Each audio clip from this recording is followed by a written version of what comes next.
Thank you, everyone.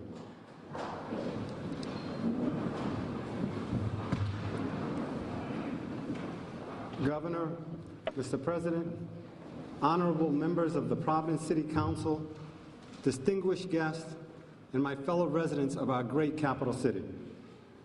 1 year ago, I stood before you in this chamber with an urgent message for our city and the entire state of Rhode Island. Providence was in peril. Despite many difficult decisions and painful sacrifices made to pull Providence back from the brink, we were still $22 million short of closing a $110 million structural deficit. Crucial steps necessary to navigate our city safely through our Category 5 fiscal hurricane had not yet come to pass. We still needed to reform our unsustainable pensions, and we needed Providence's large tax-exempt institutions to contribute more. As I stood before you on February 13, 2012, Providence was running out of cash and running out of time. In the months that followed, there were some who said Providence could not avoid filing for bankruptcy. Today, it is my privilege to deliver a much more hopeful report on the state of our city. Providence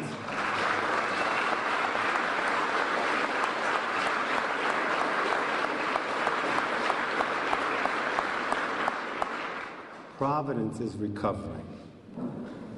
Through collaborative efforts and shared sacrifice, we have all but eliminated our city's $110 million structural deficit, and we expect to end this year with a balanced budget.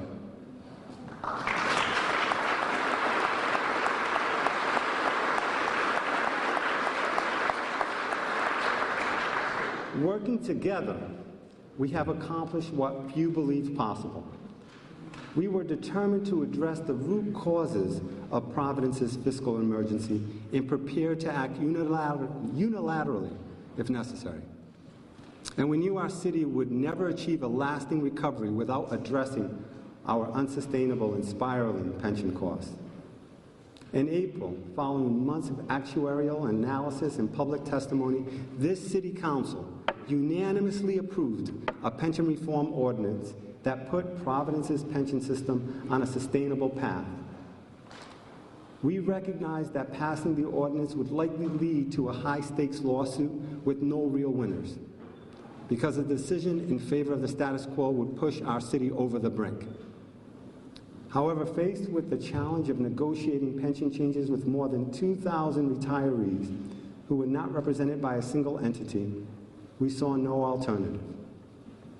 Fortunately, Superior Court Judge Sarah Taft Carter ordered all parties into mediation, and an unlikely path to pension reform presented itself.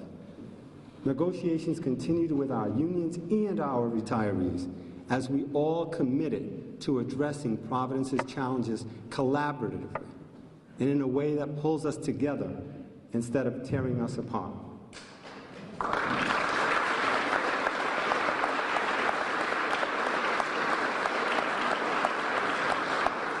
Last month, Providence's police officers, who serve and protect our city every single day and who have not had a raise in 6 years, joined with Providence's firefighters and retirees in agreeing to a landmark reform of our city's pension system.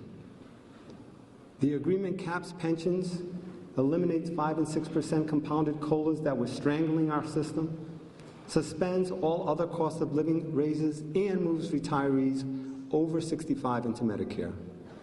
It saves our pension system from eventual, inevitable insolvency and reduces Providence's unfunded liability by an estimated $200 million. We owe deep thanks to our city workers from Labor's Local 1033, who were the first to agree to contract concessions to help our city, and then stepped up again.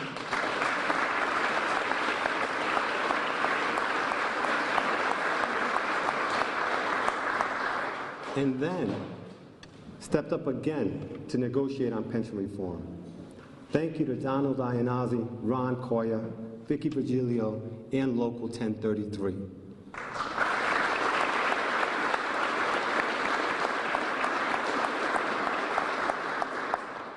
Thank you to Providence's firefighters and to Paul Dowdy, Phil Fiore, and Local 799. Thank you to Providence Police and to Taft Manzotti, Clarence Goff, and FOP Lodge 3. Thank you to Providence's teachers and to Steve Smith and the Providence Teachers Union.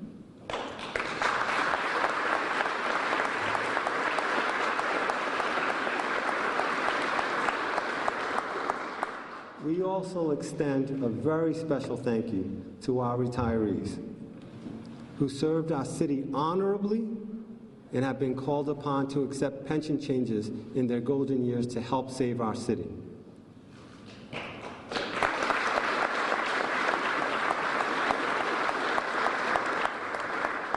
And let us not forget Providence's homeowners and business owners for the sacrifices they have made as well. I say it again, Providence is recovering. Following our dire warnings a year ago that we would fall into the dark hole of insolvency without help from every stakeholder in our city, all of our major tax-exempt institutions joined us in pulling Providence back from the brink.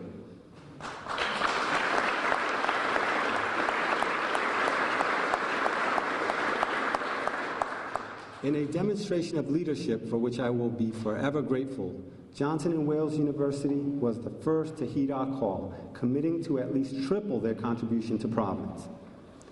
Brown University, a world-renowned institution and an engine of our city's economy, stepped forward with a commitment of $31.5 million over 11 years.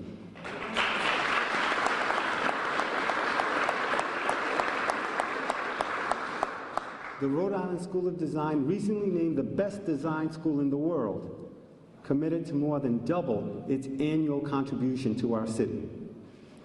And Providence College recently agreed to contribute an additional $3.84 million in the coming decade.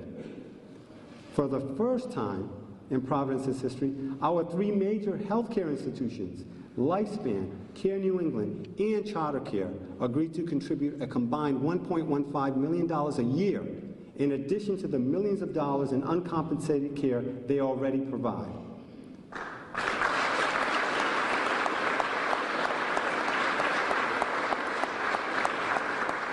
Collectively, Providence's major tax-exempt institutions have committed more than $48 million in new contributions to our city over the next 11 years. Thank you to Johnson & Wales, Brown, RISD, and Providence College. And thank you to Lifespan, Care New England, and Charter Care. On behalf of the residents of Providence and all of Rhode Island, thank you.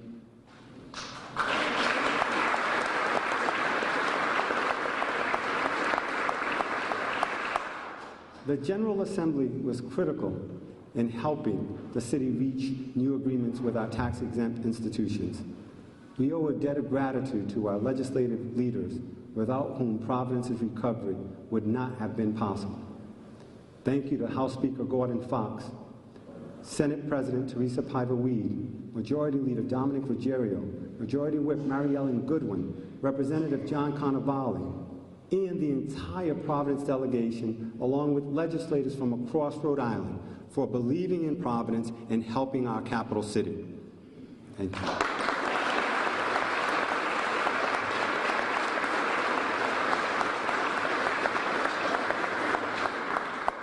And thank you, Governor Chafee, for advocating for cities and towns and for your commitment to Providence.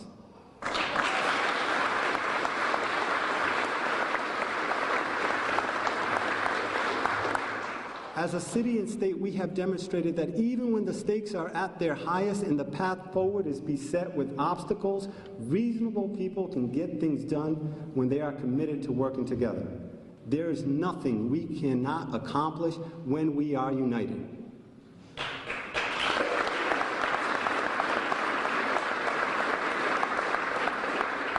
Today, I ask you to keep standing with me as we continue moving Providence forward, from peril to recovery, and boldly into a future of new opportunities and the promise of greater prosperity. We have survived the worst of our fiscal storm, but we must remain vigilant.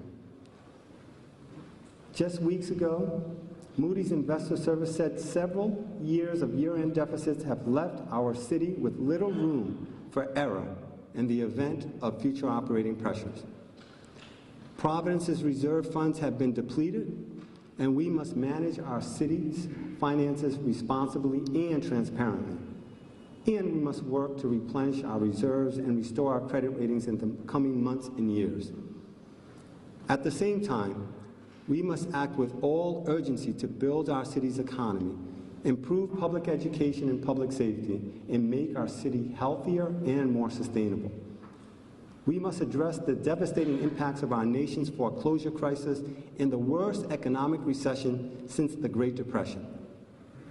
As with the national recovery, Providence's recovery is slow, but we are headed in the right direction, and there are clear signs of hope on the horizon. Though Providence's unemployment rate is still unacceptably high, today we have the most Providence residents working since June of 2008.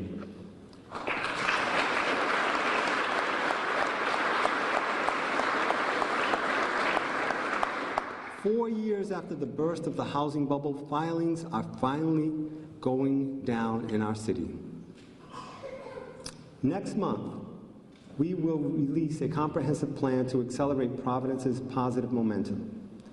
I will have much more to say about economic development at that time, but there are a few strategies I want to highlight tonight.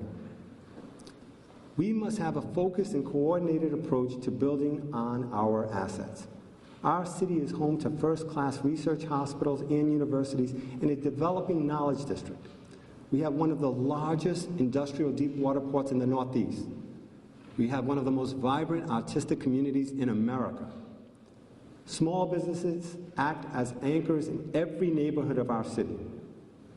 Our young and diverse workforce is eager for training and opportunity. We are already seeing signs of economic recovery.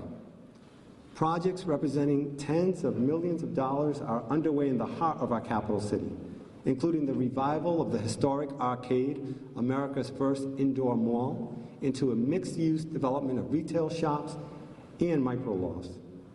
A project transforming the former Providence gas buildings into residences. Johnson & Wales University's construction of a new parking garage and physician assistant building. And the creation of 6 new retail shops on the ground floor of the Biltmore Garage on Washington Street. Last Wednesday, I attended events to celebrate the opening of Andy Jr.'s, an Italian restaurant in the heart of Providence's historic Federal Hill. Ellie's, a Parisian-style bakery that recently opened its doors at the Biltmore Garage. Ameriprise Financial's new offices downtown. Citizens Bank's grant to help revitalize our city's Oneyville neighborhood, and a topping-off ceremony for Brown University's new state-of-the-art environmental research and teaching facility. And that was all in one day. Providence is recovering.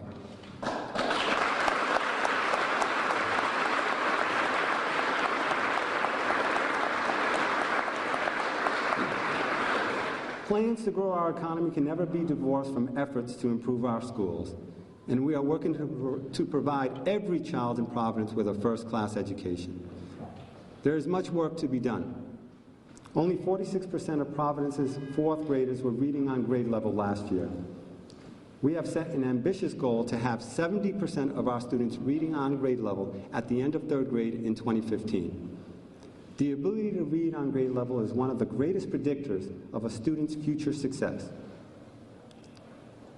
Up to 3rd grade, children are learning to read. After 3rd grade, they're reading to learn. This fall, we launched Providence Reads, an initiative in partnership with more than a dozen businesses and organizations to increase grade-level reading, promote school readiness, improve school attendance, and support summer learning in Providence. GTech and Walgreens are the lead sponsors of Providence Reads. Today, 160 volunteers are serving as mentors and helping students learn to read in Providence's schools. GTech Senior Vice President Bob Vincent, Walgreens Jan Foley and Todd Hallowell, and other representatives from GTech and Walgreens are with us this evening. I ask you to please stand for a moment so we can thank you for your commitment to our city and to our children.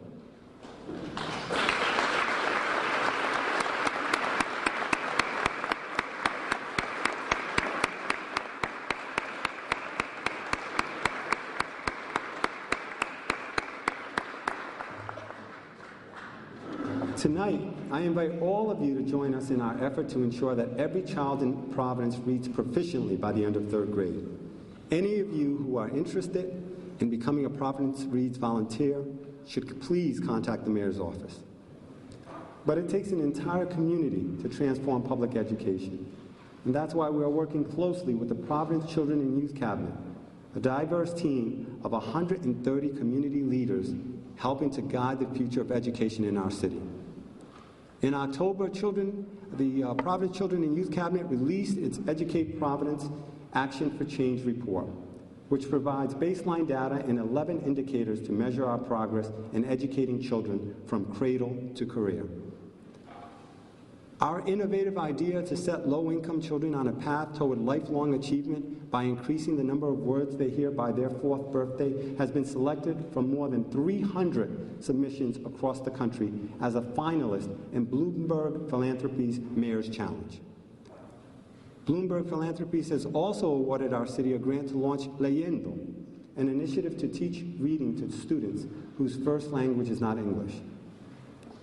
Our public education efforts were also recognized last year with numerous awards and recognitions. The White House Office of Faith-Based Initiatives, the National Civic League, America's Promise Alliance, and the Annie Casey Foundation. We are working to transform Providence into the best urban school district in America.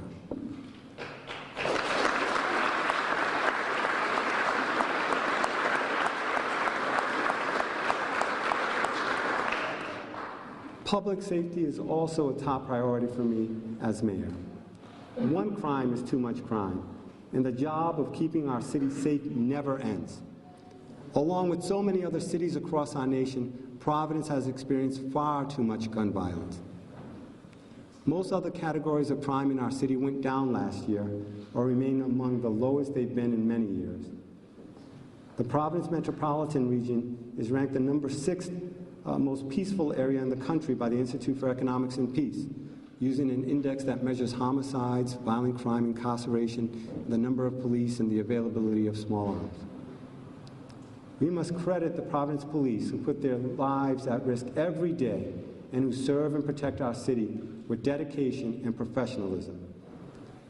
To help our brave men and women on the front lines, this year, we will use federal funds to conduct a police academy and hire a diverse class of up to 18 more officers.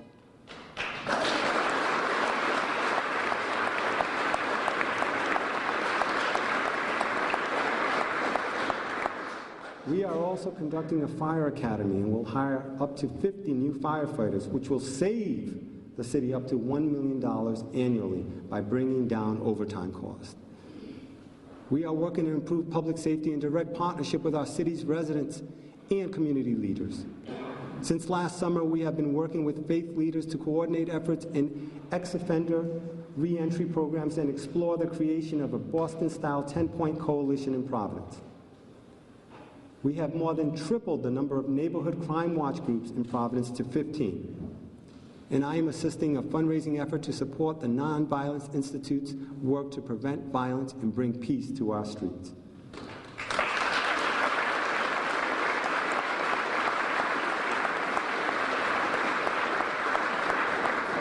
The availability of summer jobs and recreational activities plays an important role in our public safety efforts.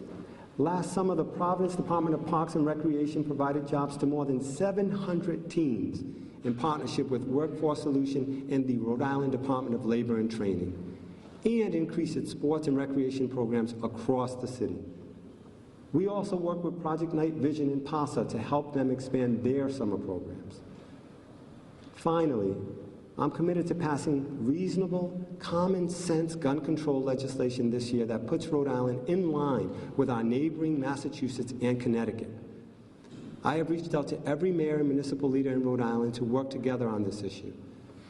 As the leader of our states, cities, and towns, we will be most effective if we coordinate our local efforts and speak with one voice at the State House and in Washington, D.C.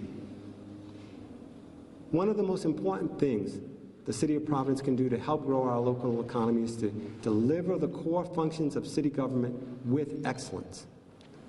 Often, city employees our neighbors, friends, and family members go above and beyond to render extraordinary service. I recently learned of one example that I would like to share with you.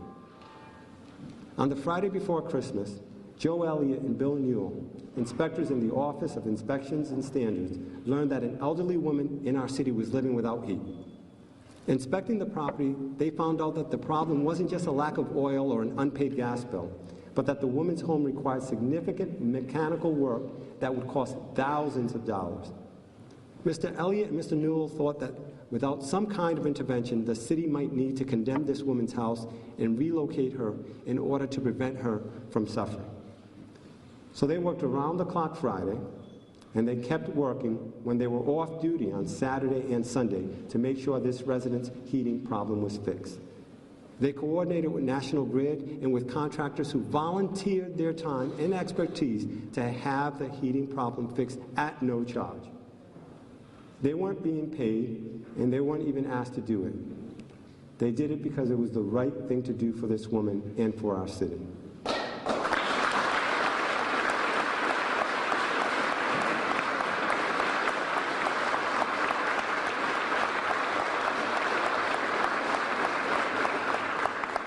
Mr. Elliott and Mr. Newell are here with us tonight, and I'd like to ask them to stand for a moment so we can thank them again for their service to our city.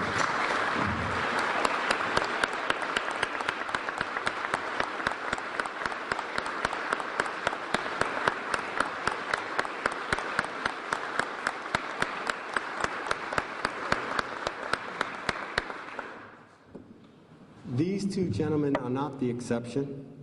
Our city employees do great work every day, and they are doing more with less. Today, the number of people who work for the city is at its lowest level in more than 10 years. Good city services matter, along with running an open, accountable, and transparent government. A couple of weeks ago, the Open Providence Commission, a panel of city employees, Providence residents, and good government experts, chaired by Common Cause Rhode Island Executive Director John Marion, released their report on how our city government can better serve its residents. My administration will work with the City Council to implement their recommendations in the coming months to continue moving Providence forward. And more than a year ago, when we stepped in to save ProCap from closing its doors due to flagrant mismanagement, I described the agency as an important part of Providence's human services safety net that deserved to be put on a path to recovery. Today, I'm very gratified that ProCap has accomplished its reorganization and is once again providing vital services to our community under new management. Thank you, President Solomon, for your commitment to save ProCap.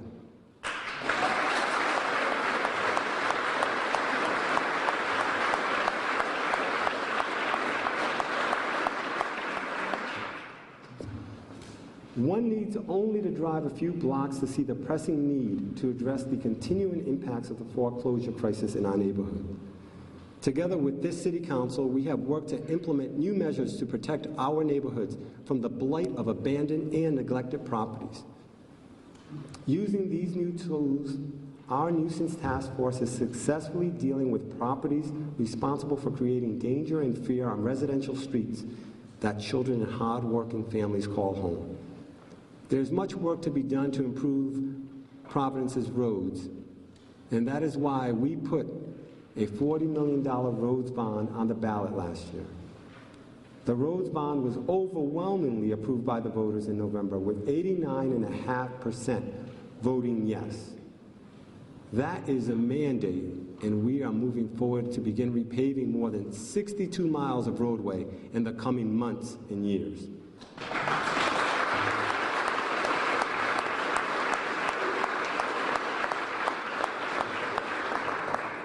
We will continue to remake our infrastructure for the 21st century with the Phase 3 of the Downtown Providence Circulator Project, which will install decorative street lights and restore two-way travel to more streets, improving travel in the heart of our city.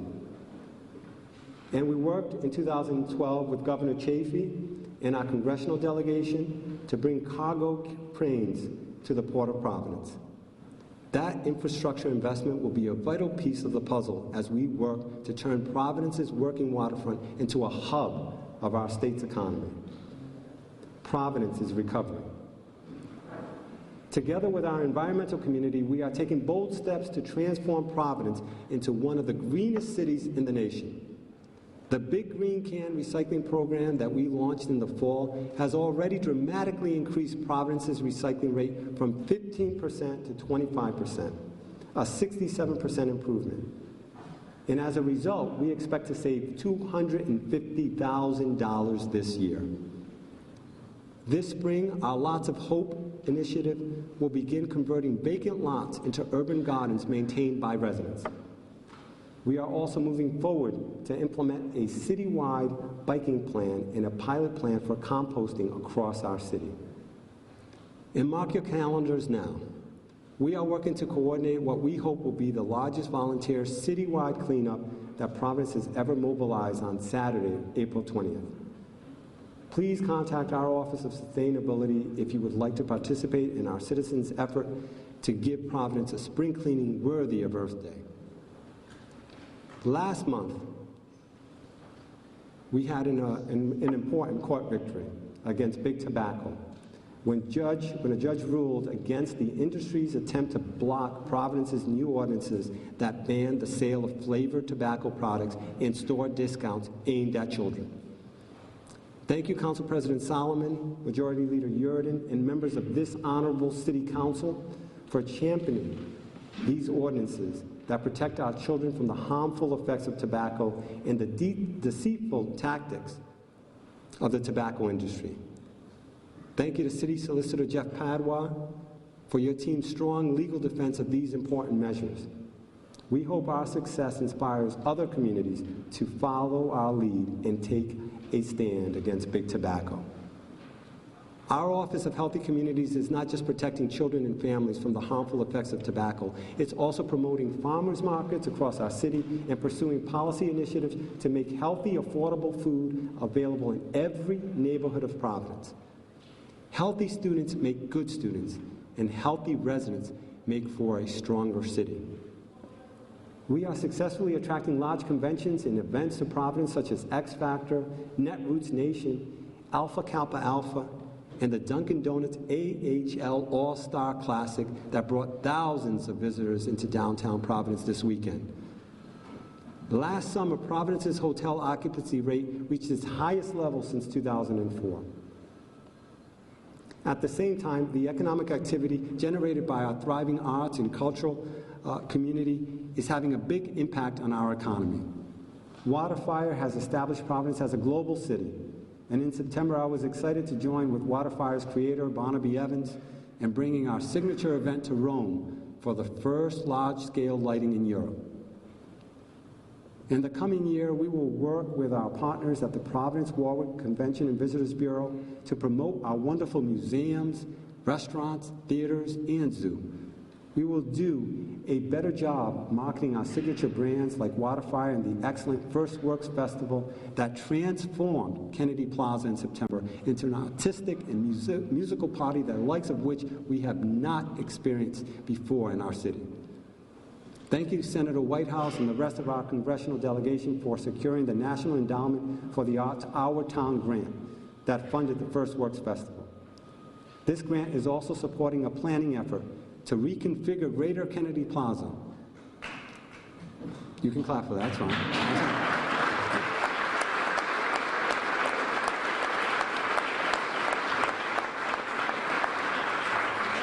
It's an exciting project that you will hear more about in the coming months.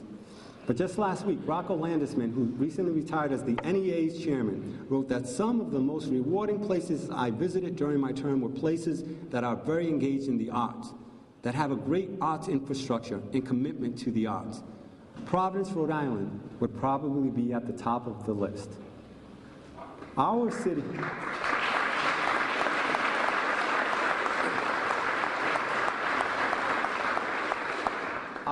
has so much to offer, and it is the reason that creative, entrepreneurial, and visionary people see the promise in Providence. Almost 2 years ago, in my May 2011 budget address, I expressed my belief that together we would make history, saying, as we move forward, let it be said of us that we came together and rose to the occasion. Let it be said that we set aside politics for the greater good. Let it be written that while others went into receivership, we solved our problems. Let it be written that while some looked to Providence's fiscal crisis and saw nothing but darkness and foreboding, we seized this opportunity to show that hard work and shared sacrifice brought about Providence's finest hour.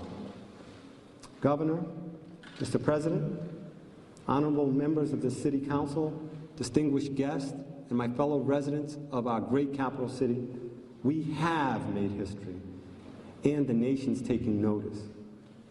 The pension protection ordinance that this council approved has been cited by the Wall Street Journal. Moody's called our pension reform agreement a precedent other struggling Rhode Island cities and towns can follow. And Governing Magazine recently wrote that Providence has become a leader among the many state and local governments that have acted recently to make their retirement systems more sustainable. Make no mistake, we expect to face challenges in the months ahead. But every day I'm reminded that Providence is truly the beating heart of our state. Despite the crisis that has battered our capital city these past 2 years, our colleges and universities continue to attract talented and entrepreneurial people from every corner of the world. The caliber of our restaurants, theaters, and hotels has earned Providence a national reputation as the creative capital. The state of our city is getting stronger. Providence is recovering. Tonight, I ask you to envision a Providence in which jobs are plentiful on a path of grassy land leading through the heart of our city where a highway once stood. A city where crime is low. Our schools teach with excellence, and our diverse neighborhoods share an exceptionally high quality of life. A city known across our nation for its strong infrastructure and efficient public transit, its network of urban farms, and its commitment to sustainable and healthy living. We have laid the foundation to make this a reality. The promise of a new era of vitality and prosperity is in our capital city is within our reach. On behalf of everyone who has worked so hard and sacrificed so much for the city we love, it is my pleasure to extend a heartfelt invitation to our neighbors throughout Rhode Island and across New England and our nation. We invite you to be part of Providence's comeback story. Thank you.